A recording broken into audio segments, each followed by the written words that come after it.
G'day everyone, Craig from People with a Passion. Today's guest is Dr. Joann Lukins, who's actually an associate professor at James Cook University, who's just authored a book called The Elite, Think Like an Athlete, Succeed Like a Champion. And we're going to be speaking about sports psychology and how you can get the best out of yourself and improve your performance as you drive towards success. How are you, Dr. Joann Lukins? I'm good, thank you, Craig. Good to be here with you. I want to talk a little bit about you as a person before we go into the book. So tell us a little bit of your history and how you've arrived to write the book.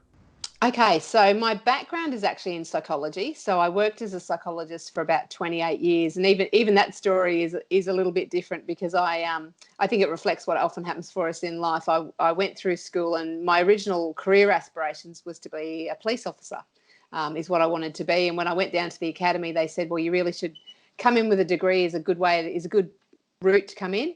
And so I decided to study psychology. I went to the school guidance officer. I grew up on the Sunshine Coast.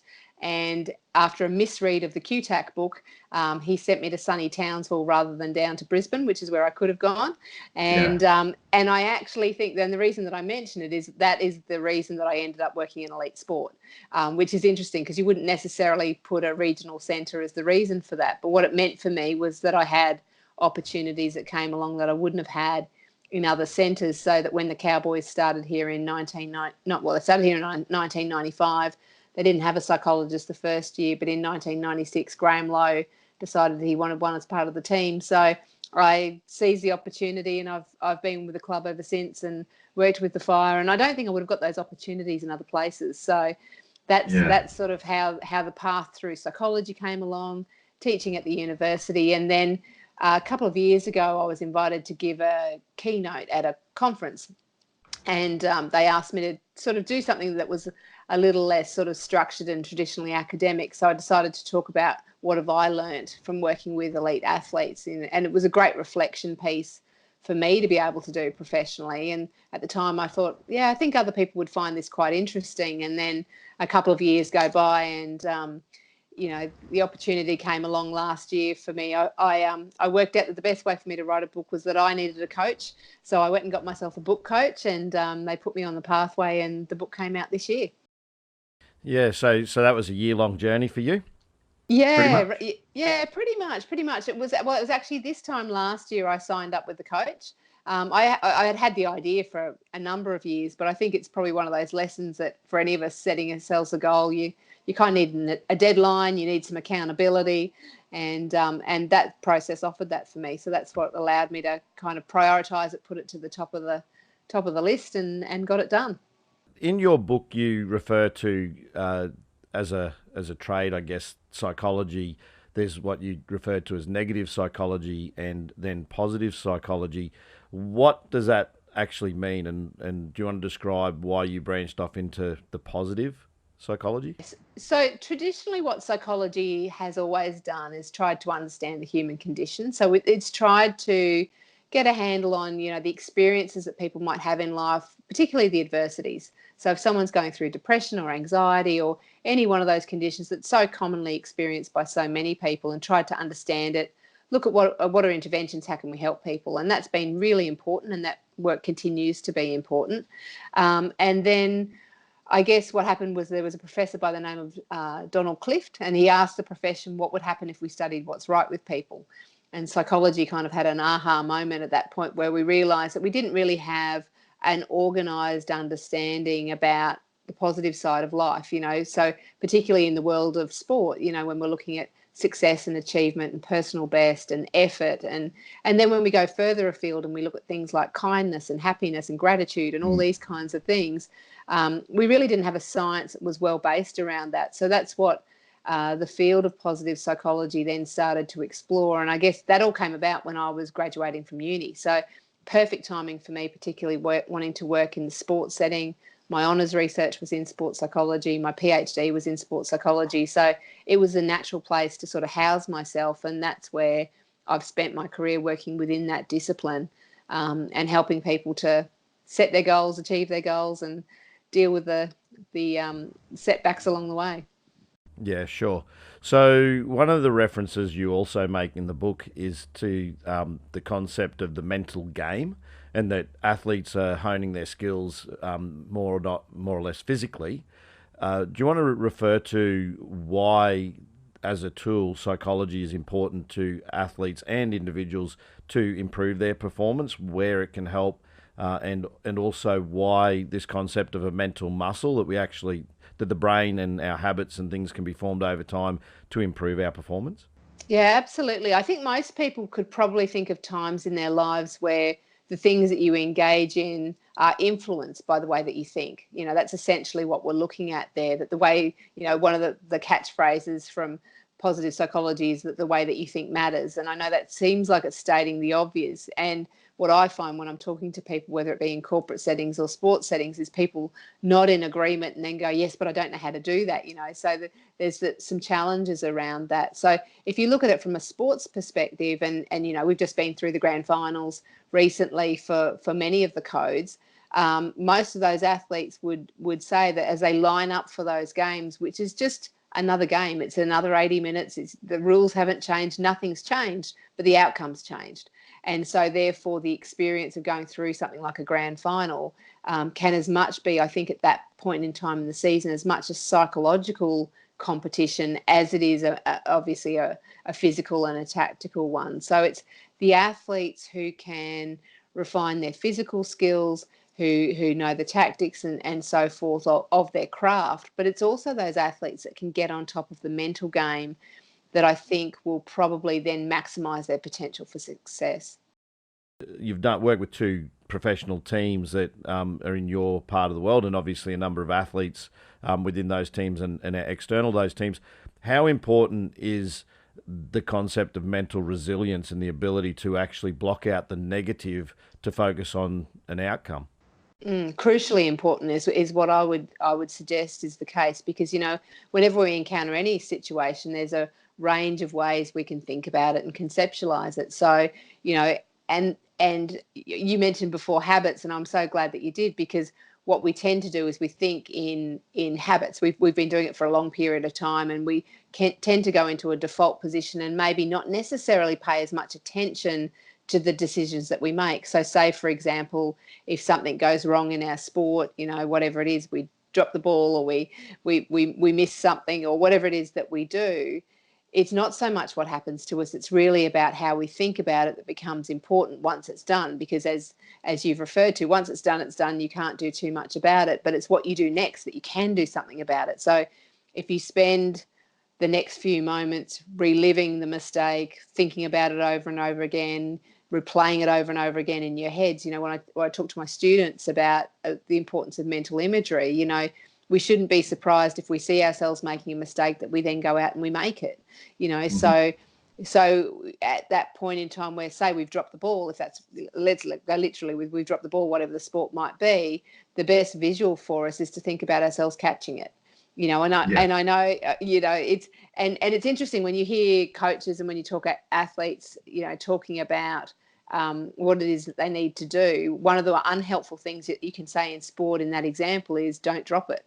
Because what happens is you see yourself dropping it. It's almost like the brain puts a big line through the don't bit and just hears drop it. And so what you've actually got to do is save the athlete some mental energy and say, catch the ball. So I worked with a boxer many, many years ago, and I don't profess to know a lot about boxing, but the situation was quite evident when that boxer was frequently ending up back on the ropes at the start of their fight, which I know enough about boxing to know that's not where you want to be. And when we sort of dug into it a little bit further to see what was actually going on, the parting words from the trainer as the boxer stepped into the ring was stay off the ropes. Yeah. And so no surprises that's exactly where the athlete was ending up. So then when I said to the trainer, knowing the answer, but I said to him, where would you like the athlete to be? And he said, well, in the middle. And I said, well, say that. I've always said it's the easiest money I've ever earned, because, he said stay in the middle, and he stayed in the middle. So, Yeah. we're very responsive to the things we say, both to ourselves and the things we say to each other.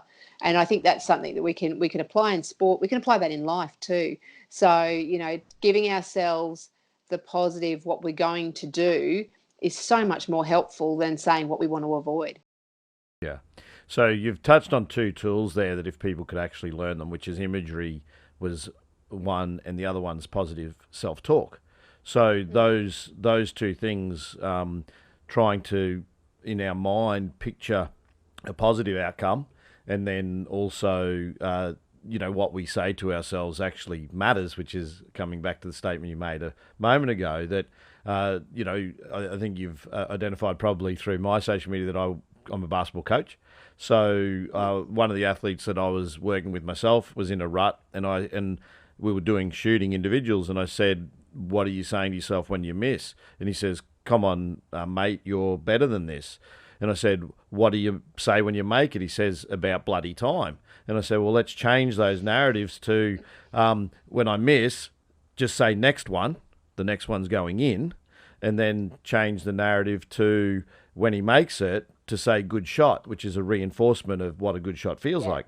So we changed the narrative, and the next game he scored 37 points and hit 10 3-pointers. So he was out of his rut. Yeah. But the point is it's all about that positive change you can make using the internal narrative.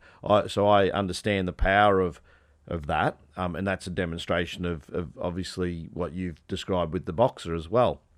So, look, you also refer to Michael Jordan in the book, who you said he rejects the concept of the negative. Do you want to explain what that means, rejecting the concept of the negative?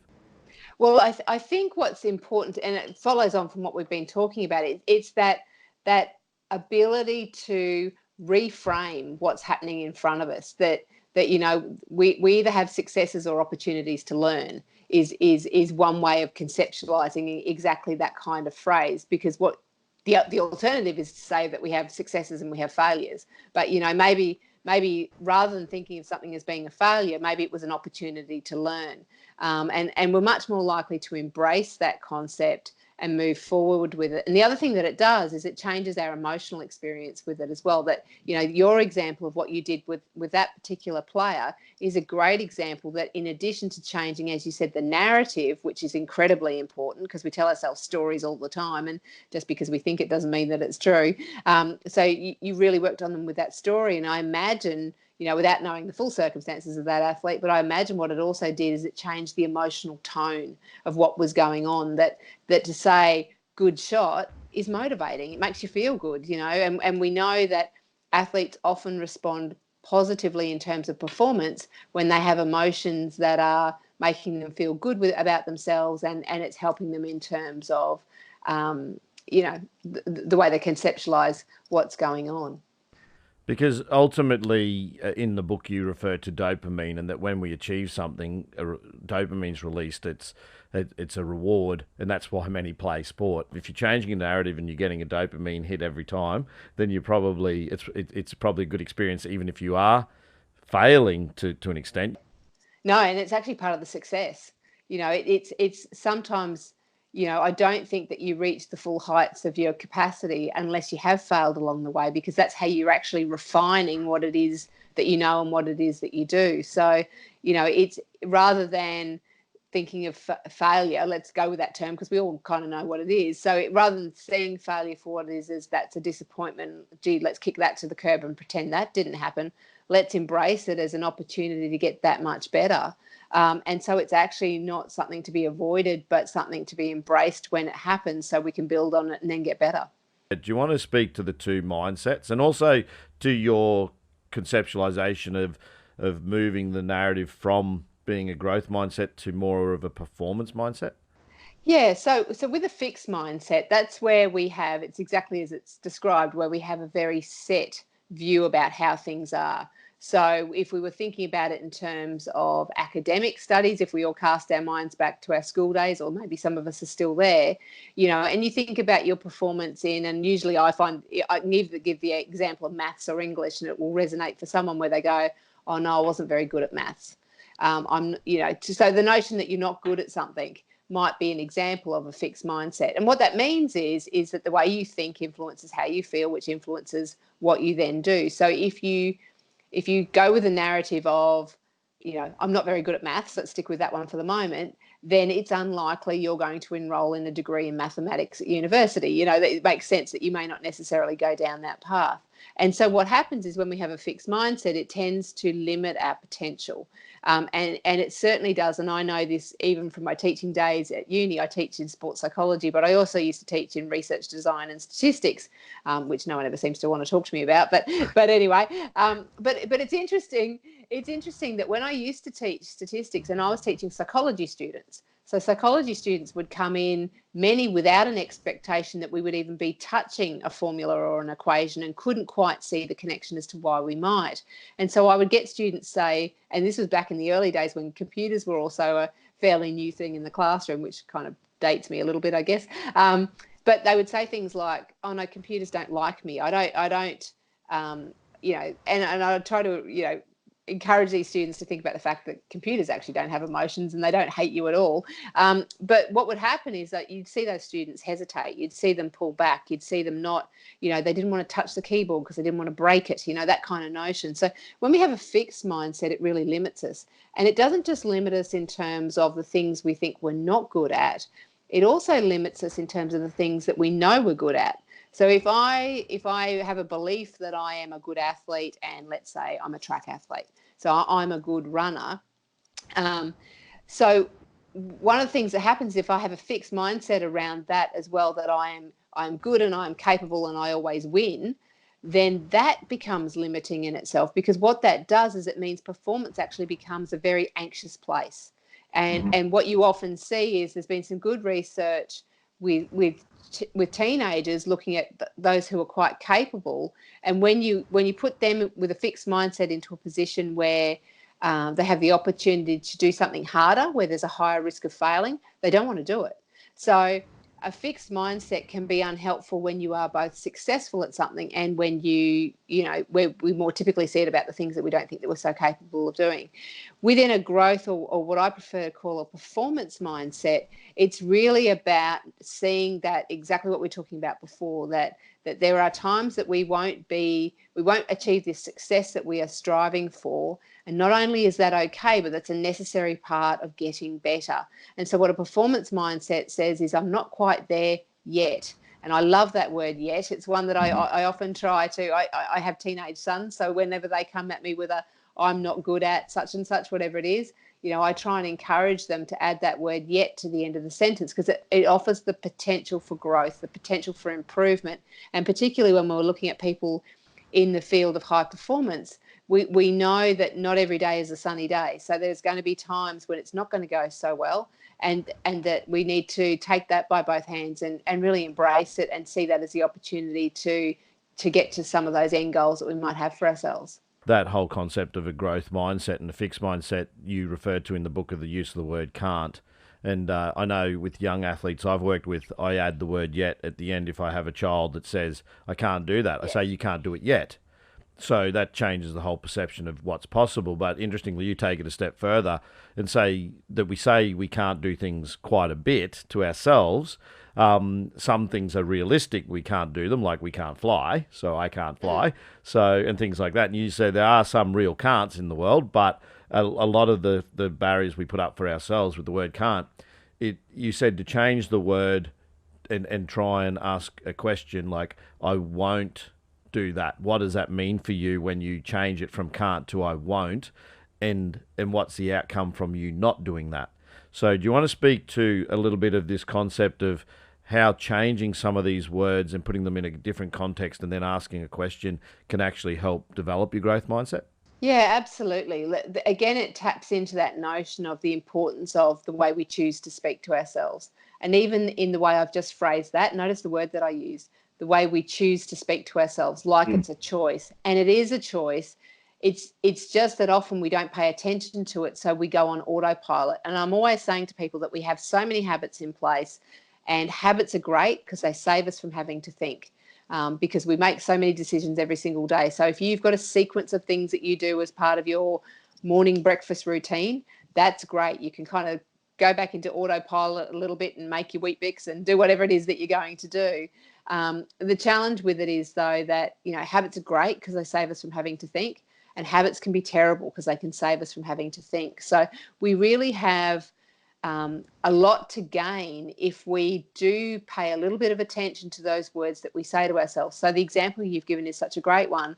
So if I say that I can't do something, and as you said, there are genuinely some things that we cannot do.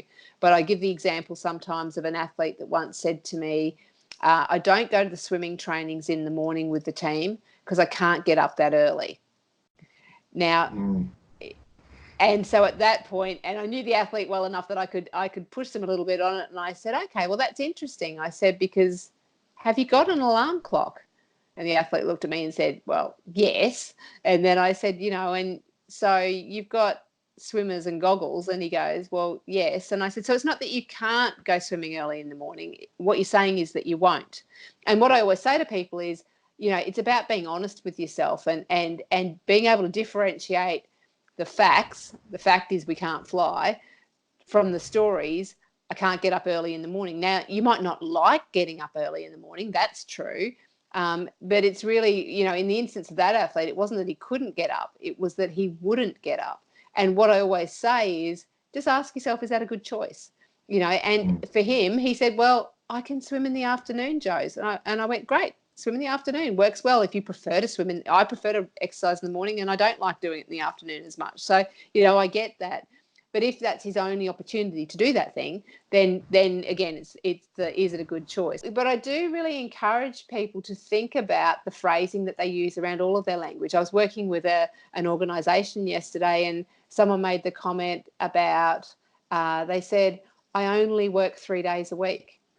And I said, well, what if we just got rid of that word only? Because by saying I only work 3 days a week, it almost sounds like an apology. I said, what if it was just, I work 3 days a week? And you could see the person, and because the reason that the language is so important, and sometimes people wonder why I get so finicky about some of these things, the reason it's so important is what you say to yourself then generates some sort of emotional feeling, and emotions drive behavior. So if you're apologizing for yourself, if you're feeling bad about what it is that you do and so forth, you're less likely to make choices that you're going to feel good about. So when we use language that is helpful, and where you can, where it's positive, if that's going to resonate for you, then we know from all the research that is a performance enhancer. Mm-hmm. So one of the good things about your book is it's not just a book that's speaking to you. It actually engages you by asking you to ask questions of yourself and, score yourself against certain things, and allows you to work through the book, which I find's good, because it sort of throws you in the deep end, questioning and also learning at the same time.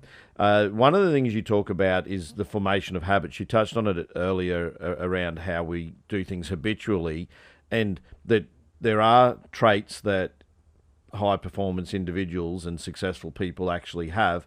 And you were talking around, again, when we're talking about can't and won't, and you're talking about alarm clocks and things like that, that when we want to form a new habit, let's say it is waking up in the morning to an alarm clock, and some people hit the snooze button, which you also refer to in the book in reference to defence, which I'll come to later, working with Defence Force, that there are ways we can change our habits, but you talk about this concept of goal, when, then as a tool. So do you want to speak to these three words that we can ask ourselves and actually address to build a new habit? Yes. So habit formation, as you said, is incredibly important, because we make 30 to 40,000 decisions every day or thereabouts, which sounds like a lot, but when you actually think about every decision that you make, and some of them we pay more attention to and less to others. So, and around 40% of what we do every day is by habit. So what we want to do is we want to, as we were saying before, habits can be really helpful for us, and particularly for elite athletes, a lot of what makes them great is they do the little things right. And it's the little things that you often don't see, the public don't see. It's often not that much fun. I would rather lie on the couch and watch TV than maybe get on the foam roller, which is why mine often has dust on it by the coffee table and those sorts of things. So what we might do is that from time to time, we might notice something that we want to change about ourselves, a behaviour, whatever that might be. And the biggest challenge I find is it's not so much about giving people the knowledge about what would be useful for them. So it's not about saying to people, you know, your life would be better if you did a bit more exercise and you ate better food and you went to bed earlier and you drank more water and you patted the cat and, you know, did all these kinds of things. People know, you know, people, I work with groups all the time and say, tell me one way that your life could be better. And we end up filling a whiteboard with all these things that everybody knows.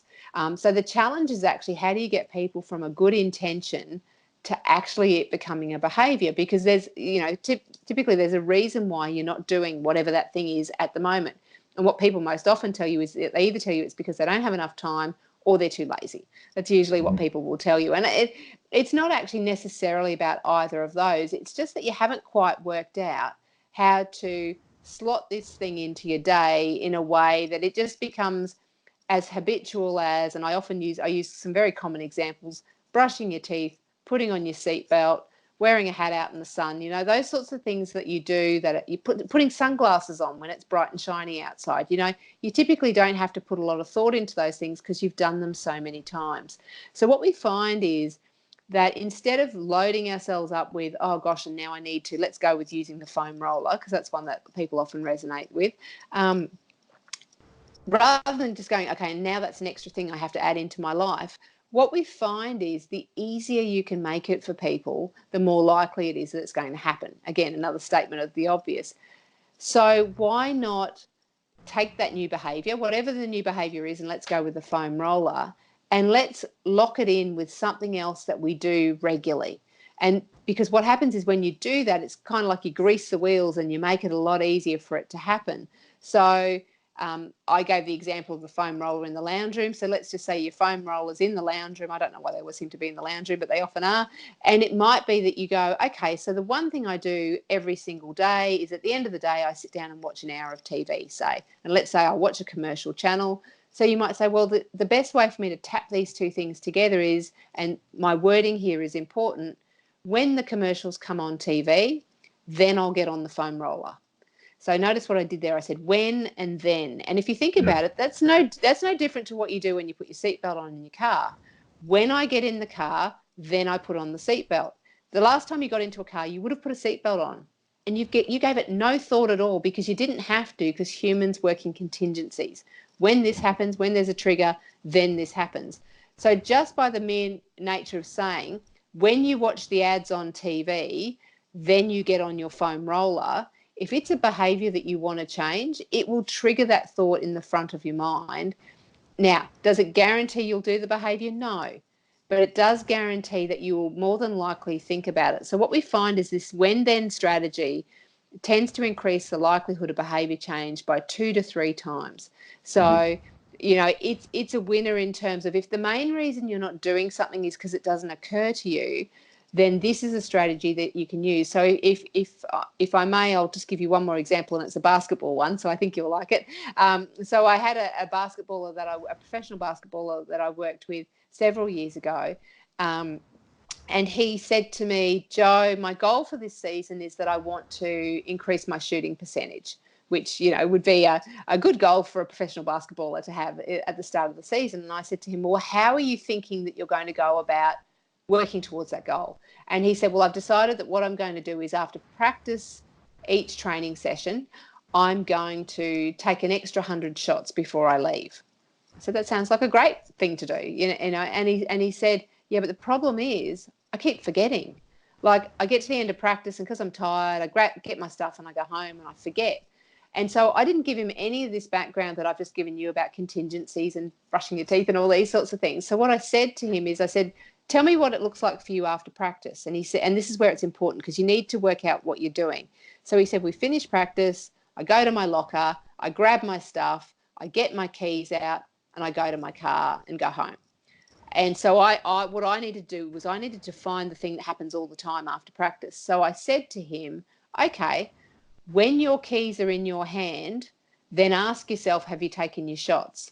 So what I've actually done is, now I've piggybacked taking the shots onto his car keys.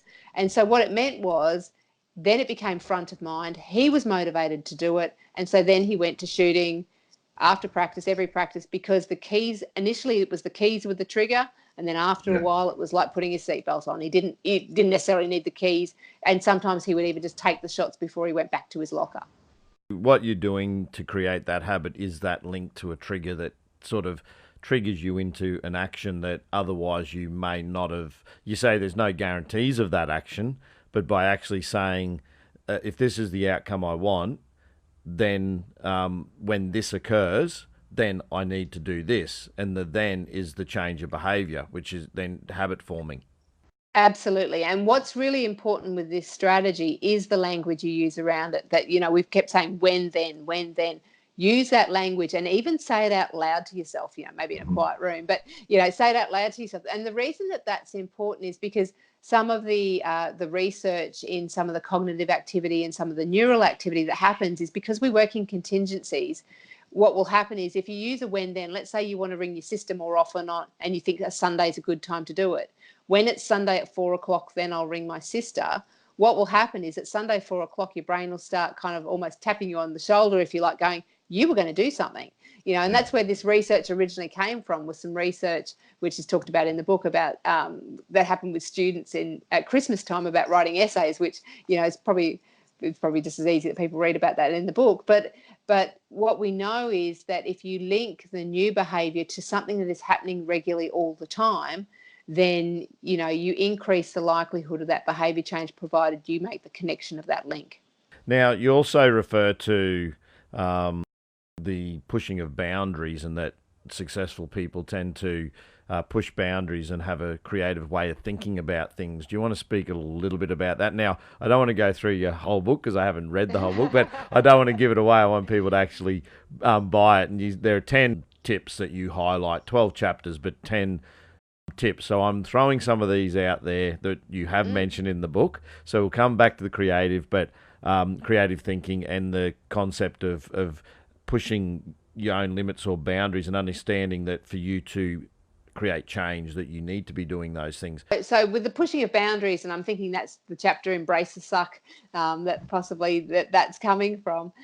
It's really about, with that one, particularly from an athletic point of view, it's managing that really uncomfortable moment in your sport, whatever it is, whether it be, whatever it is that you're doing, but particularly if we look at it in terms of physical discomfort or psychological discomfort, where you're just in that place where it's hurting. And I have to be very careful in how I phrase that, because I mean it's hurting as in you're uncomfortable, not you're in pain and you're about to get injured. So please don't push yourself beyond the boundaries, and then I don't want anyone to get an injury. But athletes often know what I'm referring to there, because it's that moment where it's almost like you at the crossroads, and you go, do I keep pushing? Do I keep going through this next play? Or do I signal back to coach that I want to get, onto the bench because I'm tired and my legs are hurting and all the rest of it? And typically what a lot of athletes will say is, when they opt out and they go, yep, I'm ready for a break, like they're sitting, and you would know this as in your time of all your experience with all your athletes that you've worked with, they sit on the bench and then they look at you and go, okay, well, I'm ready to go back on again now. It's almost like they kind of go, and there's almost that moment of regret that I opted out. Or, I've had that with runners who say, I was running and then the next thing I knew I was walking. And why was I walking? Because I didn't want to walk, and I wish I'd kept pushing. Or, athletes who finished, I worked with a CrossFitter once who said, I got to the end and thought, I knew I had more in me. So I guess it's that moment we're talking about.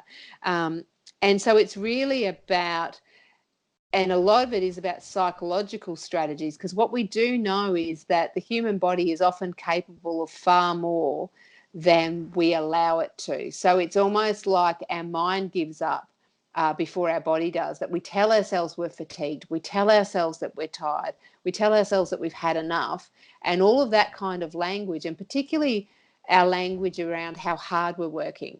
This is awful, this is terrible, this is the worst thing I've ever been through.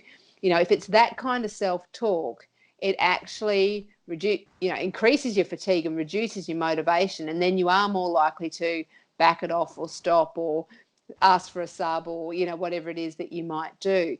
So a really important skill for people to learn is that notion of pushing through, and it comes, the term I use in the book comes from the military, and you mentioned before I do quite a bit of work with the military about that notion to embrace the suck.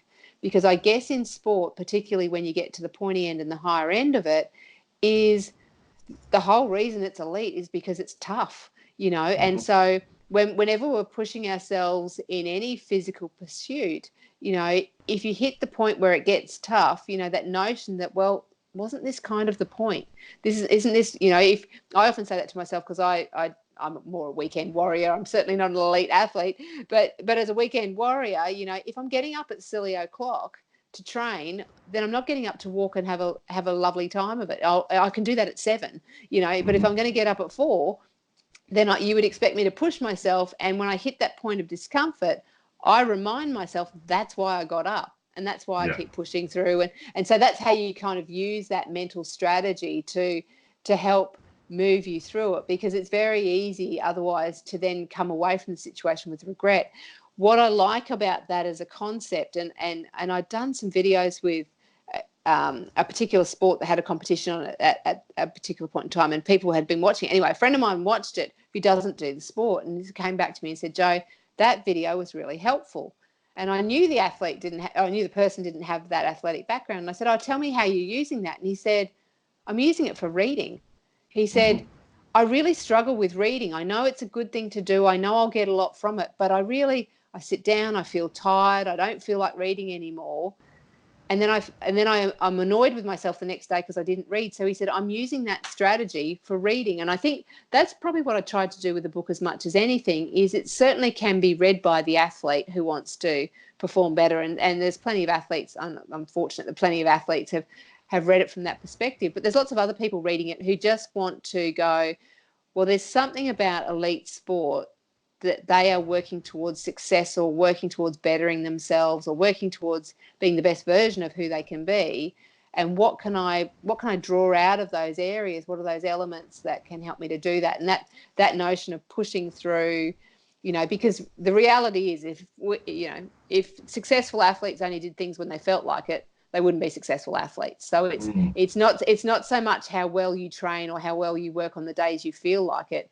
The real test is, how do you do it on the days when you don't feel like it? So that's the challenge, isn't it? So you just used the word challenge at the end there. One of the things that I'm constantly saying to my athletes myself is, if it doesn't challenge you, it won't change you. And they want to say, I can't do that, the old narrative, can't do that yet, and everything like that. And I just remind them, if it doesn't challenge you, it won't change you. That's the change of state that you're trying to get to. If you're just comfortable, which is going to lead into this creative thinking concept. If you're comfortable in how you do things, so the status quo, things like that, and you're not challenging yourself, you're unlikely to necessarily drive forward. You're almost falling into that fixed mindset thing, I guess, there. So the concept of creative thinking and changing the way that you do things as well to drive yourself forward and succeed. Do you want to touch on that? Yeah, so I think creativity is a really useful concept for all of us. And I often say to people, because one of the things that creativity offers us is it's an impetus for motivation. So if you hit a phase in your life, and whether it be in sport, whether it be in business, whether it be in your relationship, whether it be in your life, and it's all feeling a bit vanilla, and vanilla's okay, but sometimes we want it to be a little bit sparkier than that. So if you're feeling a bit flat, then it's always a sign that there's something about your motivation that's not quite where you want it to be. And one of the ways to spark your motivation is to think in creative ways. And what I like is that notion of the possibility. What's the possibilities that we might have? What is possible, and what's not possible. And because when we get caught up in the I can'ts, that we're actually saying things aren't possible. So how can we challenge ourselves? What if we did it differently? It's interesting. Even the notion of writing the book for me as a personal process is, there's lots of people who are probably watching this podcast who are thinking, yeah, I could write a book one day. Maybe I will, maybe I won't. And I was one of those. And then one day I went, well, what if I did it now? What if and so at that moment, that's what opened it up for me to allow me to kind of do that. So when we entertain the possibilities, and even if they seem like silly possibilities, that we don't necessarily act on everything, but what it does is it challenges us. And I think if we look at it from a team perspective, and with all your experience in basketball, I'd be interested to hear your thoughts on it. But my experience with teams is particularly successful teams. And if you take a team like the Fire, who've had a great deal of success over recent years, which has been great as a North Queenslander sitting watching their success, that does not happen by accident. And the other thing that's interesting with the Fire is if you actually look at the personnel who've been at the Fire over years, we've now in this most recent era, we're about to start now with our third coach. We've changed the board. Players have changed. Our fabulous Susie retired at the end of last year and now has her twins keeping her busy and all the rest of it. So lots of changes have happened, and yet the team's managed to maintain success and to do well. And as a basketball team, they can't turn up this year and replicate what they did last year and expect things to be any different. It's exactly what you said. If it doesn't challenge you, it doesn't change you. And what for those years when we've won the premiership, every other team is chasing your tail. So you can't turn around and do it the same way next year because everyone's going to be trying to replicate you anyway. So how could we do this differently? What do we take? Success leaves clues. So what are the clues that we've learned from this last season? What do we want to take with us moving forward? And how can we do this differently? What's going to be interesting? And that's important for the players too, because you would have worked with enough players that if you turned up at every training session and made every training session the same, not only would they not get the physical benefits of that change brings, but they'd get bored, and bored athletes don't perform well. So creativity adds that excitement and the possibilities of what we can do. Yeah. So, and you've hit the nail on the head. I think every training session I do, I make sure it's different and it's got something new that even I haven't done before. Yeah, good. It's a constant learning process. So I'm writing a program, so I'll just find a new drill or something that's relevant to what we're doing and inject that. And I think if you were to ask my athletes, they would tell you that no two training sessions have ever been the same over the course of the last 3 years, because we're all constantly growing. So, but yeah, I understand the importance of that, and that too, I am creating drills, and they're my guinea pigs. So I'm always creating my own content. And drills and doing things differently, which gives me a uniqueness because they're not getting it anywhere else. So I understand completely those concepts of trying to be creative, and it does break through some barriers, and you learn a lot of things, and you have a lot of failures in being creative. That's part of it too. Is you've got to learn from, if you're just doing things the same way every time, you get to a point where you might perfect that, or mastery becomes an issue. Not an issue. Mastery is a good thing, but there is a point where mastery occurs, and you want new things to actually change and improve you in other areas. If you've mastered an area, you go, well, what haven't I mastered now? What do we need to work on? You're constantly looking at that in sport. You touched on the Defence Force. I haven't completed the book, as you said. You didn't give me enough time. No. I think you've come through to the wrong email, but I will finish the book. And are there any plans in the pipeline for a second book, or are you just riding the wave of this first one? Have you got ideas of... There is actually, because I've been reflecting and thinking about what else can I add into the mix for this. So I am thinking about some of what that content might look like and how to best share that content.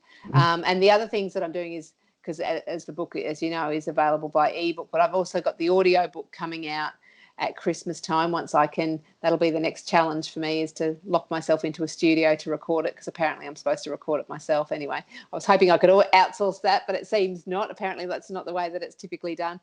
But the other thing that I'm doing as well is developing the chapters into online modules, because the other thing that's really important for learning is that people learn in different ways. And a bit like my friend who said, I've had two friends say to me, "I've bought your book, Jo. I'm not reading it. I don't read books." Although one of them did say to me the other day that he's got to chapter 3 and he hasn't got to chapter 3 in a book in 20 years. So I thought that was a good sign. But people learn in different ways. So what I'm actually in the process of doing is the chapter on Embrace the Suck is actually just being turned into an online module for people that might be a better way for them to consume some of the content. So just trying to think a bit, and here I am thinking a bit creatively about how I might do it, so entertaining the possibilities. So trying to follow a little bit of my own medicine. The book is called The Elite, Thinking Like an Athlete, Succeeding Like a Champion. Is that correct? I think that is correct. And it's there's 10 tips. core tips, core themes in the book, and it is a workbook as well. You don't have to do the exercises in the book, but it is part of it. You just read the questions that are asked, and you don't have to put pen to paper to. You can do it internally, but I think it makes you think about what you've just read too, and try and enact it in your own life. So I wouldn't necessarily say it's in the self-help new age book category. It certainly isn't. It's definitely a book around psychology and how to improve your performance, not only as an athlete, as you said, but also as a person trying to succeed in business, or it could be a student trying to better themselves. Anyone who's trying to better themselves and trying to also understand limitations and the limitations we put on ourselves. So is there anything you'd like to add on that we haven't covered in the book? Because I hadn't completed the reading of it. So often I come into these interviews as naive and ignorant. I like that because then I can't sort of steer the conversation too much. But is there anything in the book that you think might help people who are on that the negative psychology spectrum where they're trying to change their life? They might be in a rut, or they might have anxiety or something like that. Is there a chapter in particular that you feel speaks to getting yourself out of the rut, particularly say with athletes too who retire? Great question, and thank you for the opportunity to reflect on that. Probably two chapters come to mind, and they are in the back end of the book. And Craig, you said you didn't get through it, but in your defence, so everyone knows, I think I gave you 36 hours with the book, so you wouldn't be expected to get through it in that time.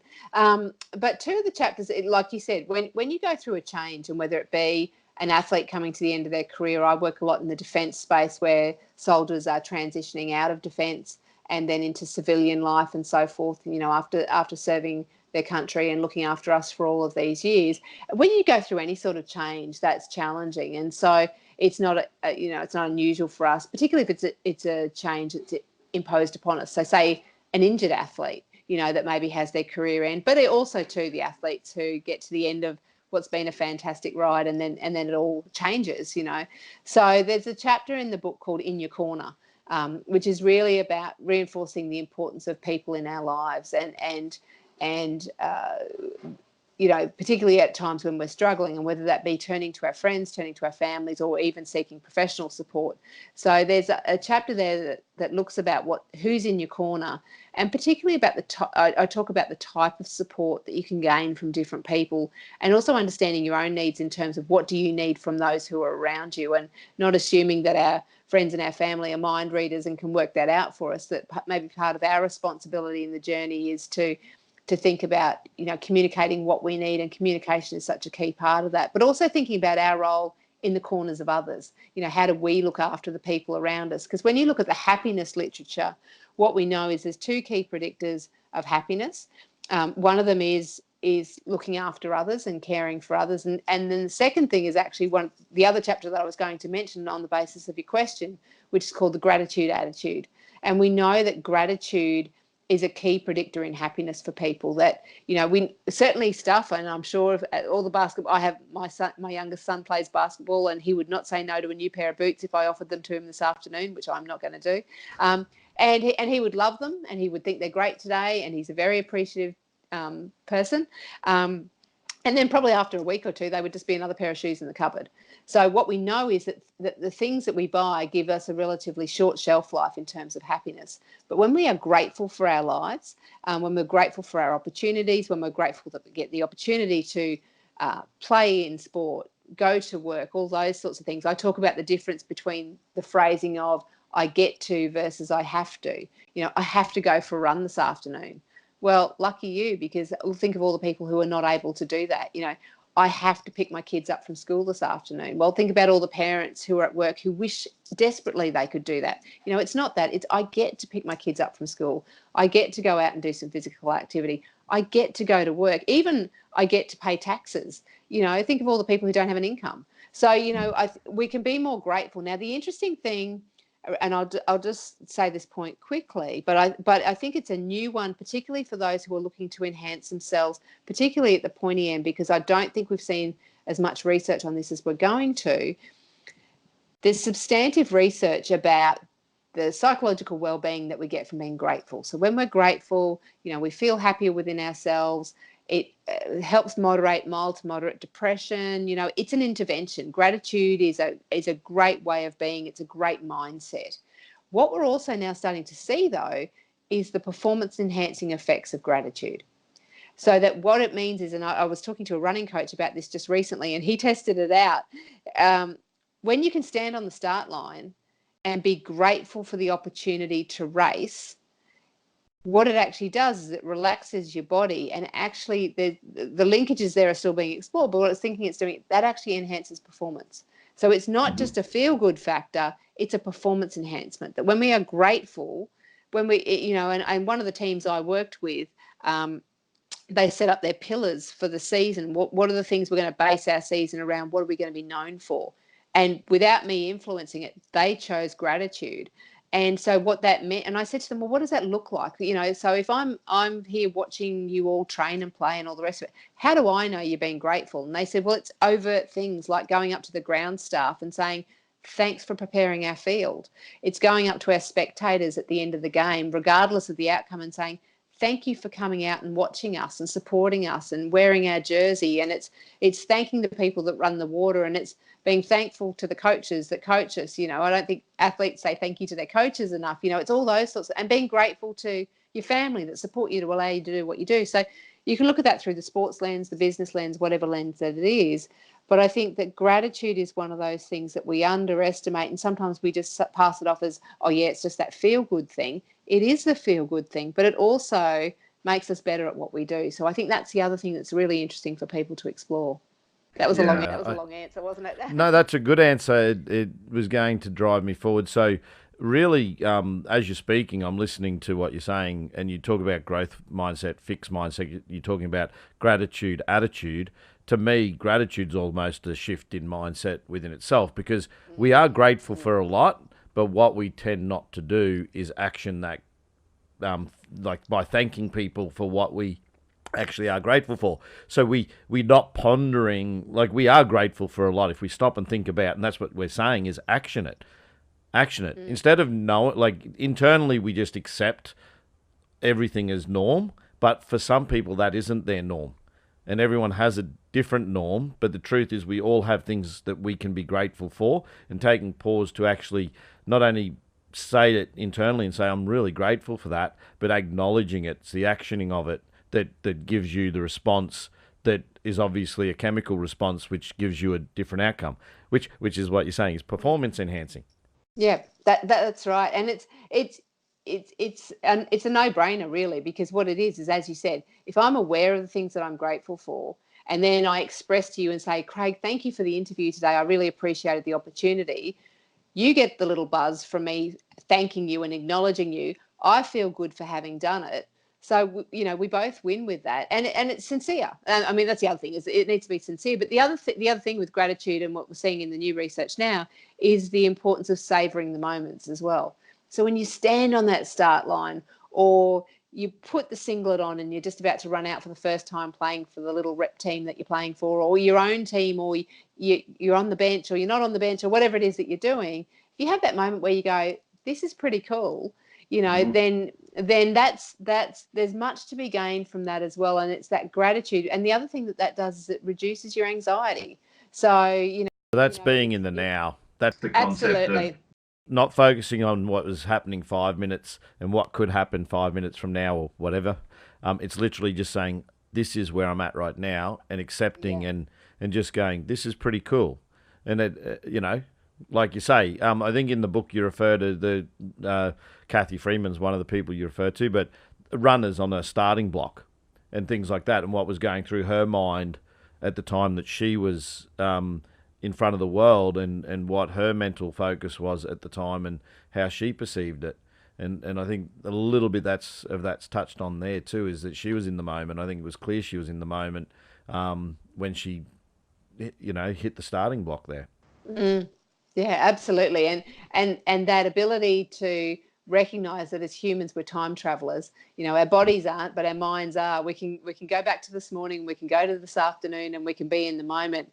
And the challenge for the athlete, as it is for everyone, is to match the moment to what's required. So if you're walking around the house, can't find your sunglasses because they're sitting on top of your head, at some point in time, you lost that. We do it all the time, don't we? Or you drive through a set of traffic lights and think, oops, I wonder what colour they were. We've really got to maximise our performance match the time with the moment. Yeah, I've had the experience and the anxiety of wondering where my phone is while it's in my hand. It's like, where's my phone? I feel my keys. I'm touching my pocket, but I can't feel my phone in my pocket. Where is it? Right. And here I am patting myself down, and the bloody thing's attached to my hand like it's super glued. But right. Look, thanks for. We'll finish up there unless you want to join, unless you want to add anything. I think that there's covered a lot there.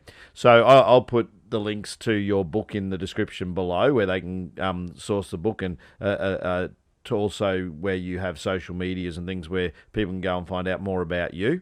I do appreciate your time and your work, and I appreciate that you've written this book to help others improve their lives and hopefully achieve a degree of success like an athlete. So, Dr. Jo Lukins, I appreciate it, and thanks for joining us on People with a Passion.